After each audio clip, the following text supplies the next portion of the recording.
Hi, everyone. This is Candy Johnson. I am your host, and this is Real Talk brought to you by Real Raw Records. Tough love that, the brotherly love that the Bible speaks of that they should have amongst one another. And I truly believe that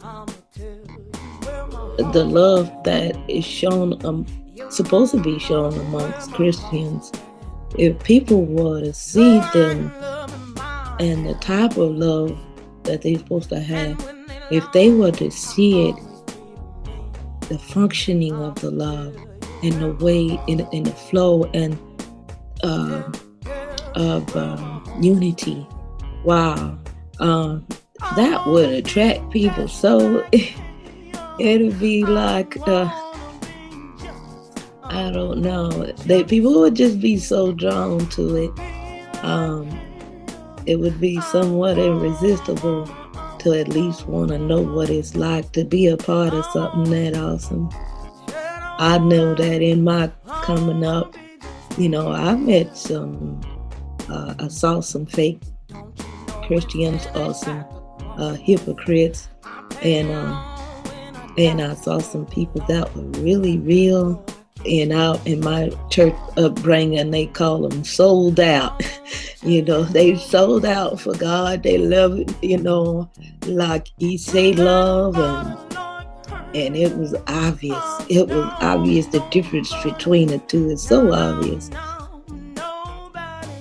that when I encountered these type of people, I noticed it right offhand. My grandmother was so different than a lot of people's, and I saw her, whether she's in front of people or she's at home, she was always the same. She's a true lover, She wasn't no fake. She always would. Everything she did, she always would say, if she didn't know how to handle a situation, she'd say, well, let's see. Let's get the Bible and see what God had to say about this. And she look it up, and if she didn't get an answer for you right then, she would definitely go into depth to find out an answer for you. And she wouldn't give up until she got one that was satisfactory. Awesome woman. People came from all over the world to her funeral because she was loved by so many, because she was a lover of so many. My grandma loved everybody. She would bring people in off the street, and we would have to love them just like family, and she instructed us to do so, and she didn't play. And she said, well, there's such and such, and they family. And that's the way we had to treat them. And so we just grew up knowing that it was, well, I grew up knowing that it was necessary to love through her example, because she is such an awesome person. Kind of person you couldn't dislike. And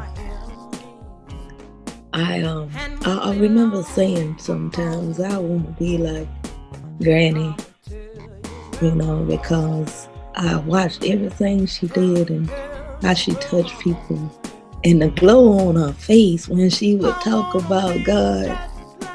Oh man, she had a smile that'll light up Texas. And you can tell she was in love with God, and she wasn't fanatical at all. She was so down there. She would play basketball with us, put her tennis shoes on, and get out there and play basketball with us and things like that. And I saw that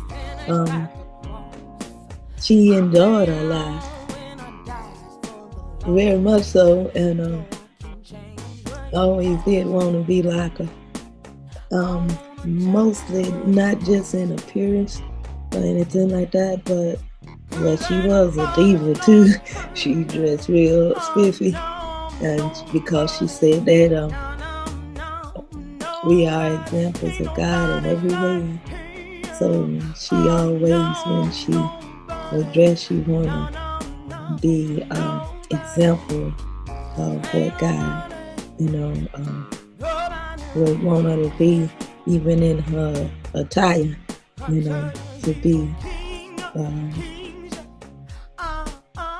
give the best, be the best, type of thing. And just everything about her was so awesome. I said, well, if that's what living for God is about, I'm down with that. I didn't find God as a personal savior. He was later down the line, but her example always stuck with me and kind of gnawed at me a bit because of the love. If she was repulsive the way most Christians I see now, modern Christians, I don't think I would have had that desire to seek to know God in a real way for myself. And that's the purpose of this hangout, is to point out that not the faults of the Christian, to having a lack of love, but to help them to understand that when you don't have it, don't nobody won't be like you.